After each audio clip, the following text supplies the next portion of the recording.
Society की कि maintenance के नाम में बिल्कुल ज़ीरो समझ लीजिए आप। 9 साल से हम यहाँ हैं, आज तक हमारे उसमें एक कूची तक नहीं लगी है, एक पेंट तक नहीं हुआ, कुछ नहीं हुआ है। जो यहाँ के जो एमएलए हैं वो निखद्द टाइप के हैं, उन्होंने सुनना भी गवारा नहीं समझा।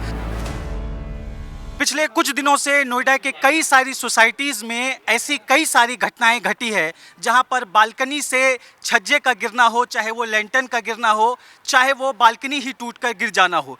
पिछले दिनों एक सोसाइटी में एक छज्जा गिर जाने से एक व्यक्ति की मृत्यु हो गई। इसलिए सोसाइटी के हालात को जानने के लिए, परखने के लिए हम नोएडा के सोसाइटीज़ का मुआयना कर रहे हैं और इसी कड़ी में हम पहुंचे हैं नोएडा सेक्टर 78 के अंतरिक्ष गोल्फ व्यू पार्ट 2 में, जहां हमारे साथ यहाँ के कुछ लोग मौजूद हैं और हम उनसे बात करेंगे और जानेंगे सोसाइटी के हालात के बारे में। आपका नाम क्या है सर? कुछ सप्रू है मेरा नाम और मैं L 1402 में रहता हूँ। और यहाँ हालत ये है इस समय सोसाइटी की कि मेंटेनेंस के नाम में बिल्कुल ज़ीरो समझ लीजिए आप।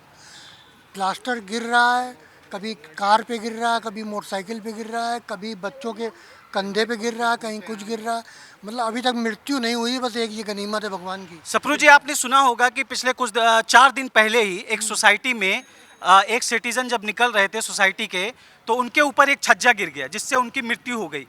इसको लेकर आप कैसे देखते हैं? वही बता रहा हूँ, उसी की वजह से यहाँ पे इतना दहशत है कि हम लोगों ने बच्चों को, अपने जो साइकिल चलाते हैं, इन सबको कह दिया है तुम लोग हेलमेट लगा के चलो और हम लोग बिल्डिंग से दूर चलते हैं, क्योंकि 2022 से ये रिपेयरिंग नहीं हुई है बिल्कुल भी।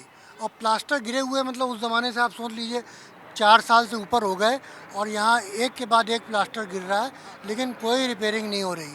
बड़ी मुश्किल में यहाँ पे टेंट लगा के, एजिटेशन करके, तब जाके एक ब्लॉक का, M ब्लॉक का प्लास्टर ठीक किया गया, लेकिन अभी उसके बाद फिर सन्नाटा है, अभी तक बिल्कुल नहीं।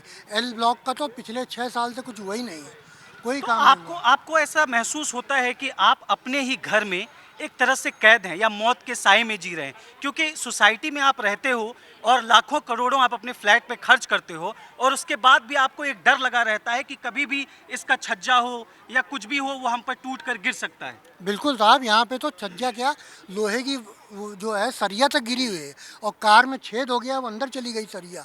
वो तो कहिए कोई बैठा नहीं था उसमें, नहीं तो अगर वो तो गया होता तो पूरा ही ख़त्म हो गया होता।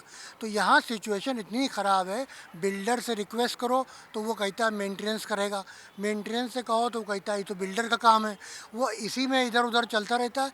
बड़ी मुश्किल में अब जाके थोड़ा सा काम शुरू हुआ, लेकिन फिर ख़त्म। वो इतनी स्लो है कि आप उसको कराने में 2 साल 3 साल अभी और लग जाएंगे। तो इसलिए मेरा तो यही है कि इसको एमएलए सबसे कह चुके हैं, लेकिन कोई फ़र्क नहीं पड़ा है। रेरा हो, चाहे एमएलए हो, चाहे नोएडा अथॉरिटी हो, सब चुपचाप बैठे, सन्नाटा खींचे बैठे हुए हैं। सोसाइटी के लोग डर के साए में जी रहे हैं, सभी हालात से परेशान हैं और इनका ये कहना है कि ये बार बार गुहार लगाते हैं लेकिन इनकी कोई सुनने वाला नहीं होता है। अब हम बात करेंगे यहाँ मौजूद दूसरे शख्स से। सर, आपका शुभ नाम? मेरा नाम योगेंद्र गौड़ और मैं यहाँ 2018 से रह रहा हूँ, लेकिन नारकीय जीवन जी रहा है, क्योंकि यहाँ हर चीज़ की कमी तो है ही है, लेकिन अब जान पे भी बनाई है। मेरी वाइफ तो 2022 में कपड़े सुखाने आई तो ऊपर से उसके ऊपर गिर पड़ा, और ये समझिए कि क्योंकि इतना मतलब पहले रेत टाइप का गिरा और तभी वो हट गई, तो उसके पास से बहुत बड़ा मतलब हिस्सा डाक करके गिरा। और अभी 3 दिन पहले सी टावर के सामने मतलब कुछ लोग घूम रहे थे, तो बस ये समझिए कि मतलब ईश्वर की अनुकंपा रही कि वो आधे मिनट का ही अंतर रहा कि वो निकले और एकदम से गिरा। उससे पहले डी टावर में वत्स साहब रहते हैं, उनकी गाड़ी वहाँ खड़ी हुई थी, उसकी गाड़ी के ऊपर गिरा। तब ये कहा गया बिल्डर से कि भाई आप इसने इनकी रिपेयर कराइएगा। वो एफआईआर कराने जा रहे थे, तो बिल्डर ने एफआईआर रोकने के लिए उसने ये कहा कि भाई ऐसा है कि आप एफआईआर मत कराओ, इसे हम रिपेयर करा देंगे। तो उन्हें रिपेयर का भी पैसा नहीं दिया।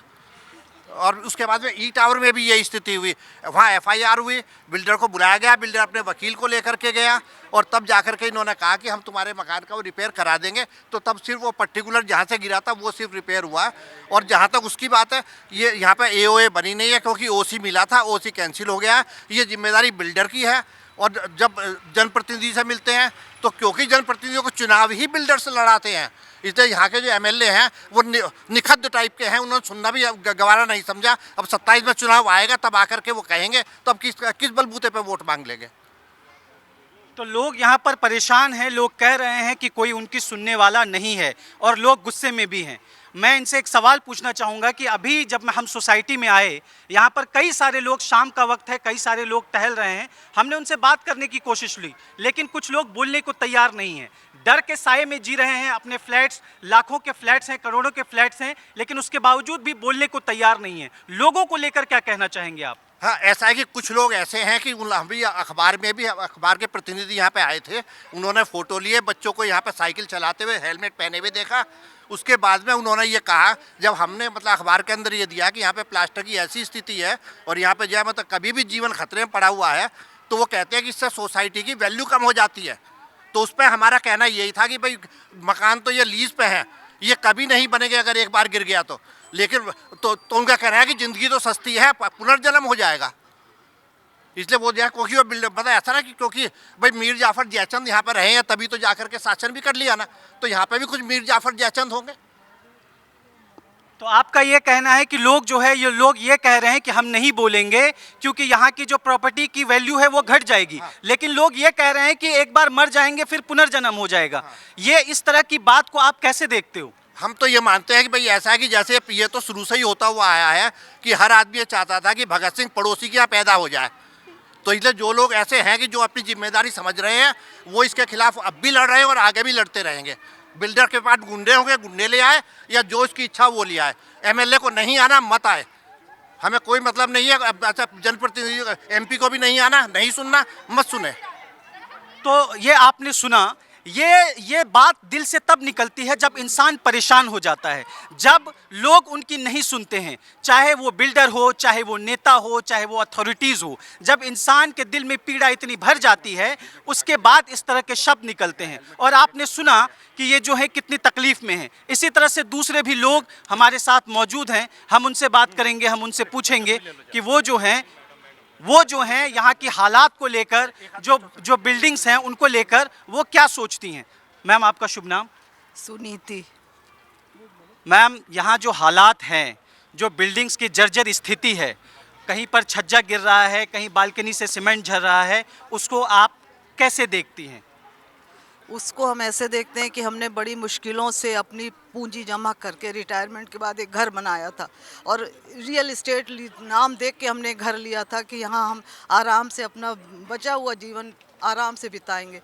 लेकिन जब हम यहाँ आए तो कुछ दिनों तक तो सब अच्छा रहा, उसके बाद चारों तरफ से परेशानियां हमें घेरती चली जा रही। कहीं पानी की प्रॉब्लम होती है, कभी ऊपर से प्लास्टर गिरता है, कब ऊपर देखें कि नीचे सड़क के ऊपर देखें सड़क में भी गड्ढे पड़े हुए हैं, तो नीचे देखते हैं तो ऊपर से प्लास्टर गिर जाता है। बच्चे हेलमेट लगा के साइकिल चला रहे हैं, अब लिमिट हो गई इतनी ज़्यादा, हम भी कभी कभी हेलमेट लगा के टहलते हैं, क्या करें आप बताइए। हम इसके लिए बिल्डर को बहुत बार बोल चुके हैं। अभी थोड़े दिन पहले भी हमने यहाँ एक एजिटेशन किया था, पोस्टर्स वगैरह लगाए थे, बैनर्स लगाए थे। थोड़े दिन तो काम हुआ, आप इधर दिखाएंगे ये एम टावर पे थोड़ा तो ठीक किया उन्होंने, उसके बाद फिर वही है। हम एल टावर में रहते हैं, आज तक 9 साल से हम यहाँ आए, आज तक हमारे उसमें एक कूची तक नहीं लगी है, एक पेंट तक नहीं हुआ है, कुछ नहीं हुआ है, प्लास्टर गिर रहा है। अब समझ में नहीं आता है कि हम कहाँ जाएं, क्या करें, हमारे पास इतना पैसा भी नहीं है। अब हम अथॉरिटी को बोलते हैं तो अथॉरिटी भी, सुप्रीम कोर्ट ने ही कह दिया कि सबसे करप्ट अथॉरिटी है नोएडा की, वो भी नहीं हमारी सुनती। अब 27 आ रहा है, अब हमें उम्मीद है शायद पंकज जी फिर हमारे पास आएंगे वोट मांगने, लेकिन अब की हम लोगों सोसाइटी वालों ने तय कर लिया है कि हम किसी को भी वोट नहीं देंगे, हम नोटा को वोट देंगे। हमारे साथ 9 साल के मासूम हितार्थ हैं, और हितार्थ भी जो है अपनी कहानी, अपनी आप बीती बताना चाहते हैं। और हितार्थ ने भी कुछ ऐसे इंसिडेंट्स देखे हैं जो शायद उनके दिल में जो है डर पैदा कर गया। हितार्थ, क्या बताना चाहेंगे आप? एक दिन हम खेल रहे थे बास्केटबॉल, मैं और मेरे दोस्त, अचानक से एक प्लास्टर गिर गया वहाँ पे। एकदम से सब वहाँ पे आ गए, और फिर मतलब मेंटेनेंस नहीं आई, जबकि हम हर बार मेंटेनेंस के पास जाते हैं और वो नहीं आती। तो आप फुटबॉल खेल रहे थे और बास्केटबॉल आप खेल रहे थे, और जहाँ पे आप बास्केटबॉल खेल रहे थे उसी जगह ये हादसा हुआ, वहीं पर वो गिरा? हाँ। और आप मतलब वो जो है कि आपको अगर थोड़ा सा भी अगर इधर उधर होता तो वो आपको भी लग सकता था? हाँ। तो सोचिए जो मासूम बच्चे हैं, आप, मैं अपने कैमरामैन ऋतिक से कहूँगा कि देखिए ये कितने छोटे छोटे बच्चे हैं और इन्होंने हमारे माइक को देखकर हमसे बात करने की कोशिश की और इन्होंने कहा कि हम भी आपसे कुछ कहना चाहते हैं। तो ये जो है सोसाइटी में खेलते हैं और खेलते वक्त बास्केटबॉल ये खेल रहे थे, हितार्थ हमें ऐसा बता रहे थे। और बास्केटबॉल खेलते वक्त जो है एक छज्जा आकर गिरता है, लेकिन आप समझिए कि बाल बाल जो है हितार्थ उस इंसिडेंट में बचते हैं। अब आप इसकी कल्पना कीजिए, अगर वो छज्जा हितार्थ के ऊपर गिरता तो क्या हितार्थ आज हमसे बात करने की कंडीशन में होते। इसलिए हम जो है नोएडा की सोसाइटीज में पड़ताल करने निकले हैं और ऐसी खबरें आपको लगातार इंडिया हेडलाइंस टीवी पर देखने को मिलेगा, जहां पर कि हम उठाते हैं मुद्दा लोगों का। तो इसलिए आप हमसे जुड़े रहें। शुक्रिया।